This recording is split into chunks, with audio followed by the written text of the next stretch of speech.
We must forget our old battles and past grievances and learn to forge ahead. I assure you that our government is one that will listen to and embrace all. I pledge myself and our incoming administration to just and principled governance. There shall be no bias against or favoritism for any Nigerian based on ethnicity, religion, region, gender, or social status.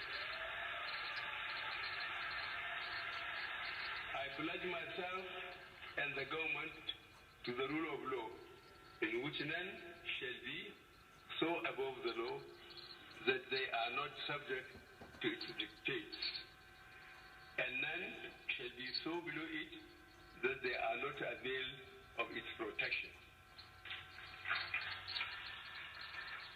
You shall be able to go to bed knowing that you are safe and that your constitutional rights remain in safe hands.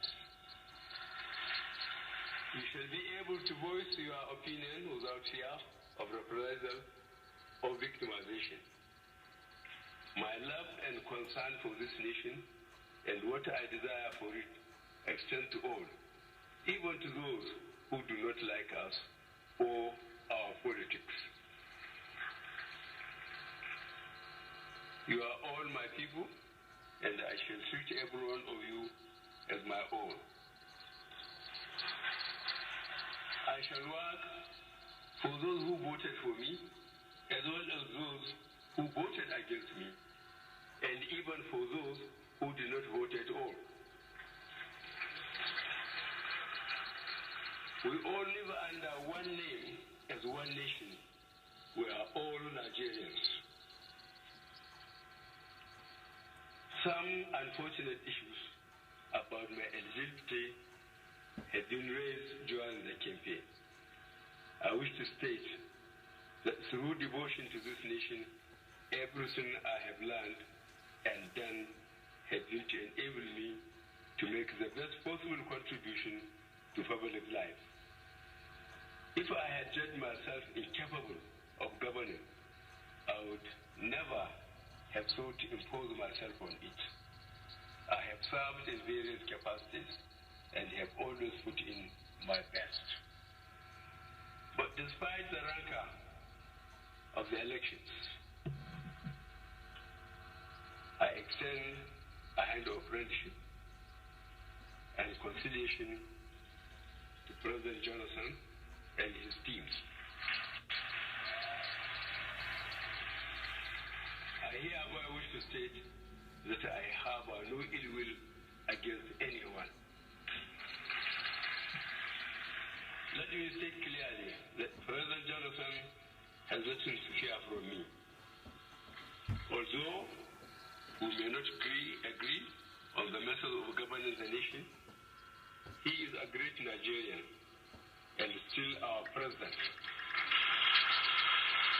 He deserves our support and permanent respect by virtue of the office he has held.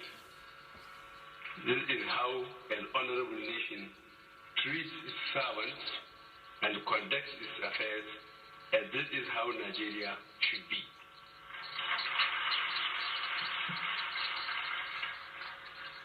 I look forward to meeting with President Jonathan in the days to come to discuss how our teams can make the transition of administration as efficient as possible.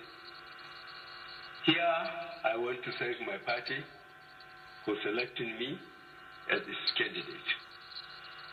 I thank our party leaders and members for the steadfast contribution they made to bring our dream to fruition. I thank INEC, the police, and all government agencies for performing their tasks in a proper manner and for refusing to be induced to undermine the election and the democratic process. I also wish to thank religious leaders, traditional leaders, the media, labor unions, civil society, organized private sector, youth and students for their roles in this election. In particular, let me especially and publicly again give my thanks to Asuwaju Bola Ahmed Tinubu, leader of APC, Chief BC Akande, and Chief John Oyegun, chairman of the party, Alhaji Lai Mohammed, party publicity secretary, and all the leadership of the party.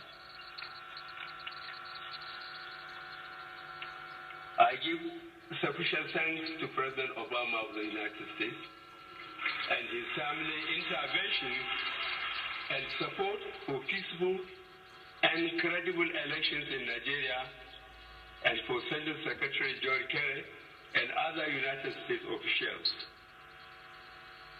The European Union, especially the United Kingdom, France, Germany, and other nations that were actively involved in ensuring the success of this election are equally appreciated.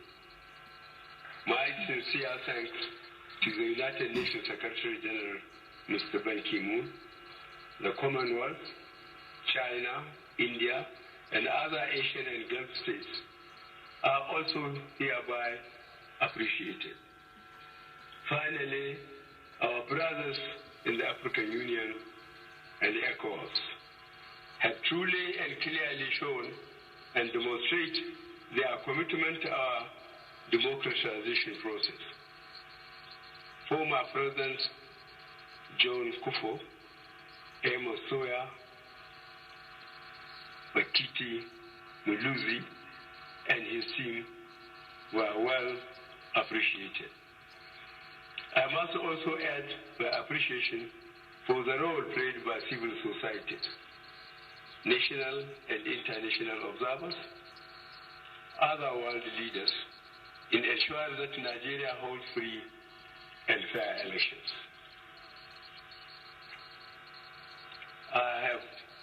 I assure all foreign governments that Nigeria will become a more forceful and constructive player in the global fight against terrorism and in other matters of collective concern, such as the fight against drugs, climate change, financial frauds, communicable diseases, and other issues requiring global